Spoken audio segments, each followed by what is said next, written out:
Ao Senhor Jesus Cristo, desça sobre todos vós.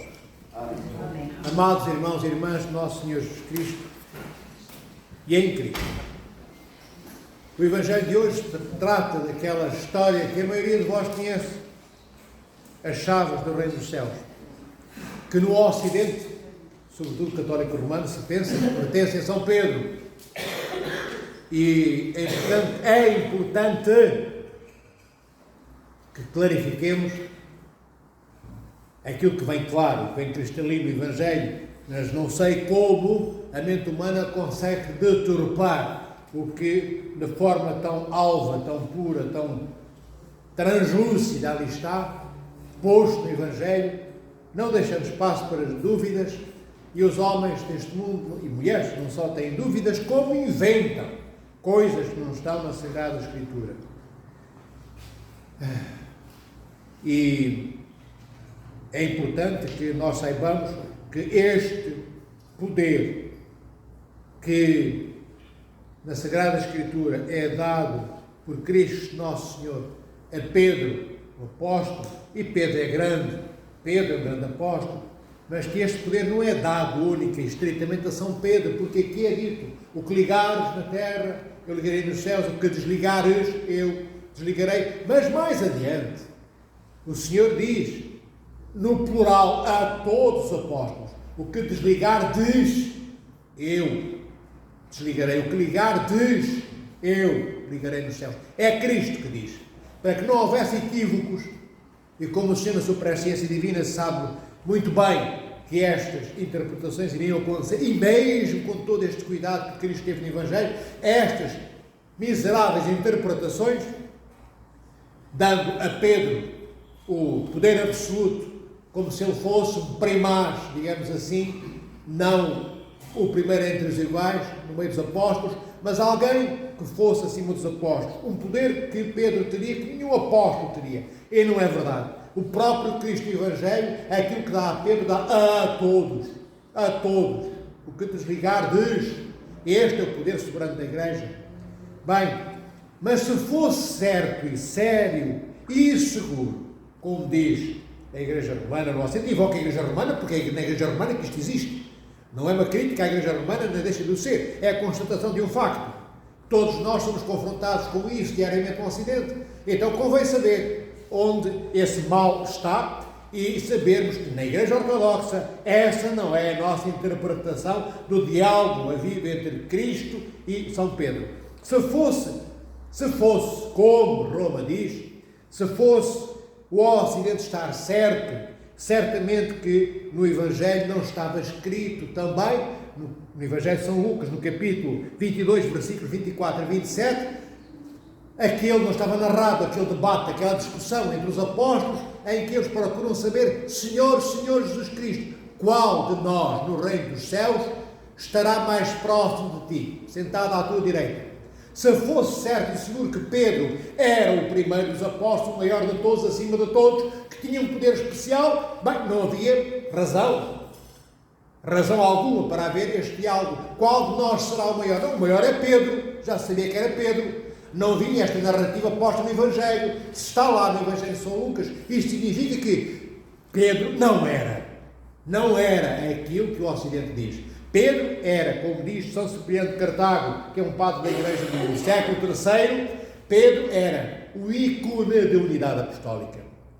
De facto, Pedro era grande, mas como irmão mais velho, sendo o primeiro entre todos os irmãos, primus inter pares, assim se diz em latim. O primeiro entre os iguais, não o primeiro sobre todos os outros. E isto o que é que originou? Originou depois, na Igreja Católica Romana, o Bispo de Roma, sendo o único Bispo, praticamente, ao interior da Igreja Católica Romana. Não há nenhum Bispo dentro da Igreja Romana como existe o Bispo de Roma, que é o Papa.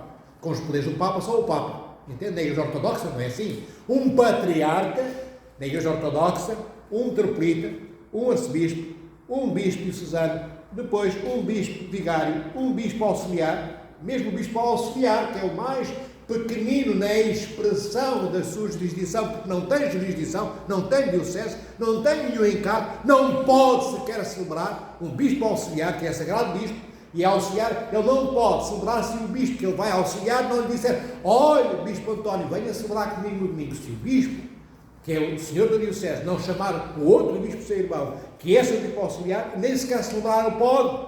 Mas há que saber que o sacerdócio episcopal, que é aquele bispo que foi sagrado bispo, acabou de receber, sendo bispo auxiliar, não tem nenhum poder, mas é poder de jurisdição. É uma coisa diferente do poder do sacerdócio. O sacerdócio daquele bispo que acaba de ser bispo, de ser consagrado, é igual ao sacerdócio de um patriarca. Isto na Igreja Romana não existe. O sacerdócio de Sua Santidade o Papa é um sacerdócio único. Por isso, ele é o Senhor Todo-Poderoso. Entendem, filhos? E isto originou-se numa má interpretação da Sagrada Escritura, às vezes má interpretação. Na maioria das vezes, premeditada,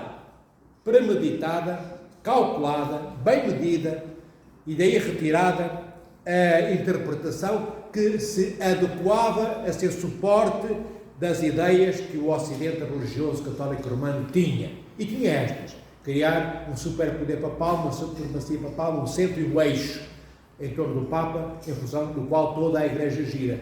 Mas, vem-nos também dito no mesmo Evangelho de Nosso Senhor Jesus Cristo, porque só há um Evangelho, como eu digo sempre, não há 4, vem-nos dito também, pelo apóstolo São Paulo, na epístola sua aos Efésios, que o fundamento da Igreja são os apóstolos e os profetas, diz São Paulo. E acrescenta o mesmo grande apóstolo Paulo, no enfiamento da mesma frase: mas o fundamento da Igreja são os apóstolos e os profetas, mas Cristo é a pedra angular de toda a Igreja. Ou seja, o que é que São Paulo quer dizer com isto? Cristo é a pedra angular? Cristo é a pedra de esquina, é a pedra mais importante de todo o edifício, é a pedra que suporta o edifício.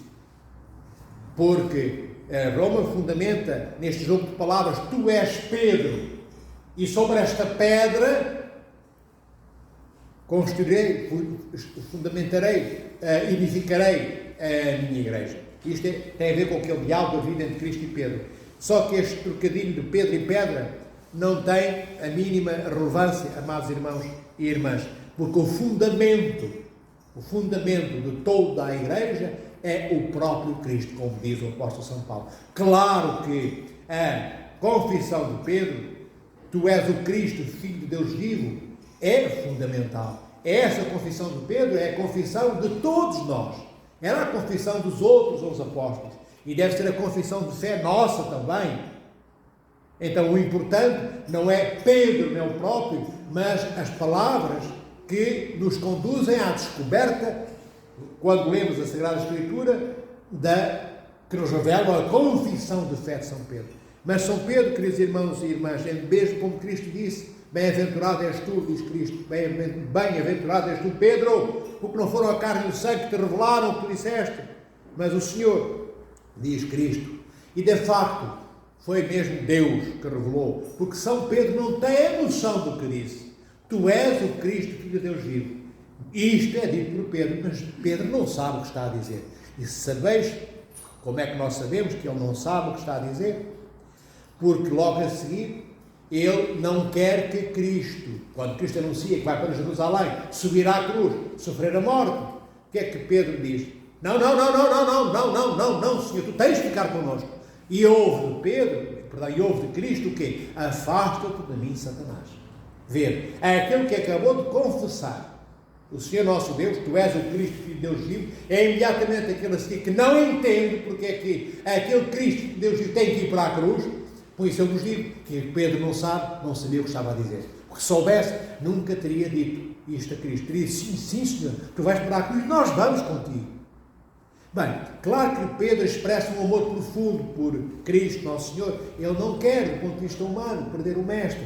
Só que não tinha noção da profundidade do que Deus revelou e pôs na sua alma e na sua boca, e que ele disse de forma audível diante de Cristo: tu és o Cristo, o Filho de Deus vivo.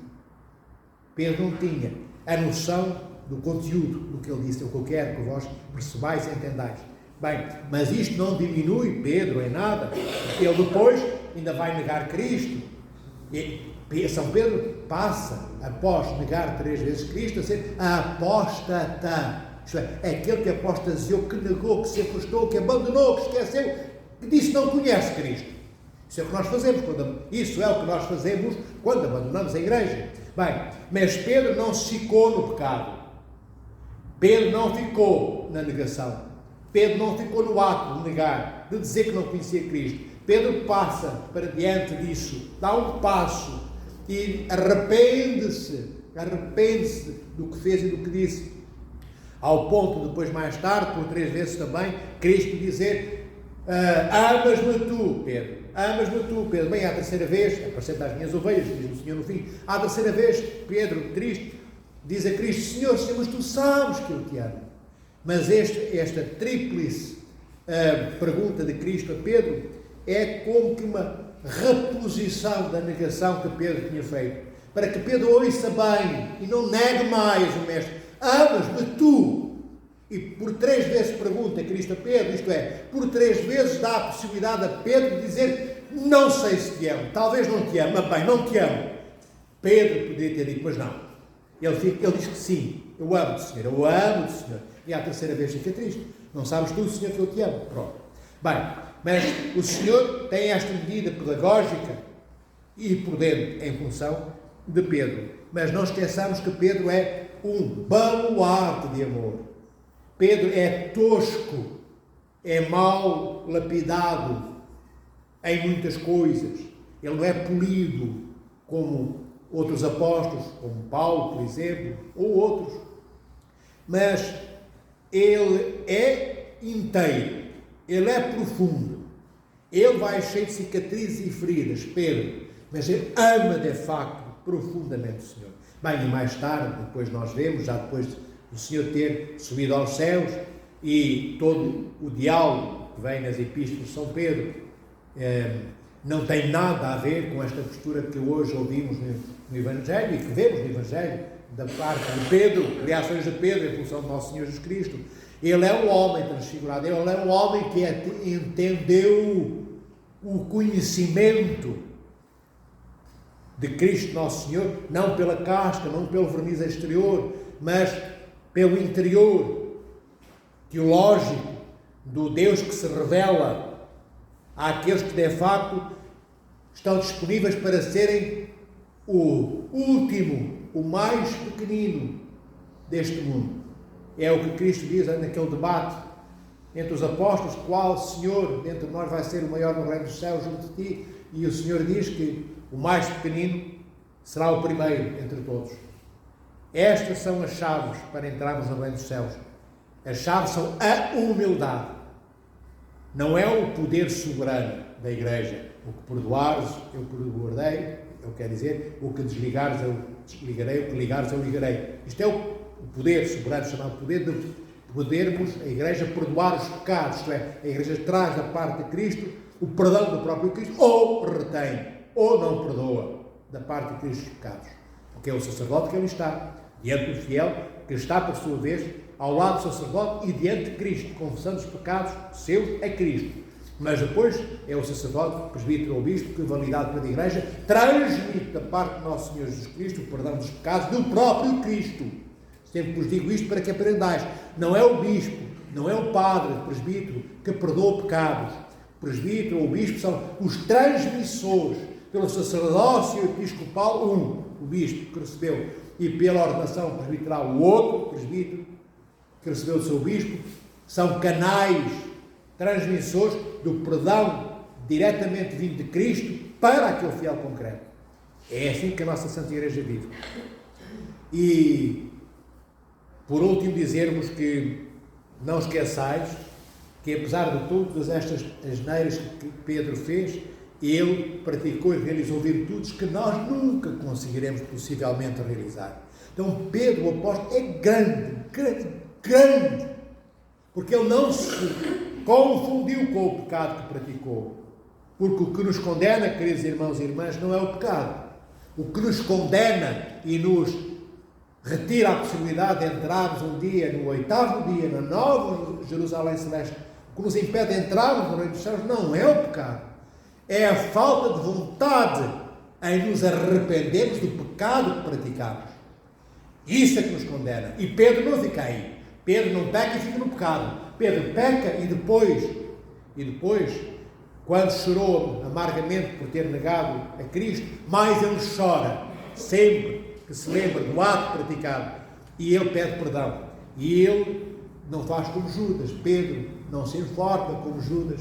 Não. Pedro arrepende-se amargamente de se ter distanciado do Senhor que ele tanto amava. E Pedro amava de facto Cristo. Bem, e depois é o grande apóstolo. Ninguém hoje rotula ou identifica São Pedro o apóstolo, apenas com a tripla negação.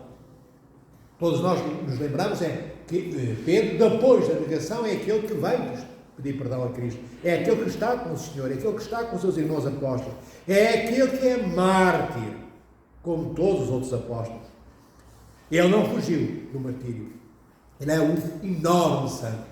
E não esqueçamos, para terminar, que São Pedro, o apóstolo, é ícone, é imagem, é o ícone de unidade de todo o colégio apostólico. É aquele no qual todos os apóstolos se podiam rever e também cada um deles espelhava o amor de Pedro. Porque em Pedro e em todos os apóstolos estava espelhado o amor de Cristo.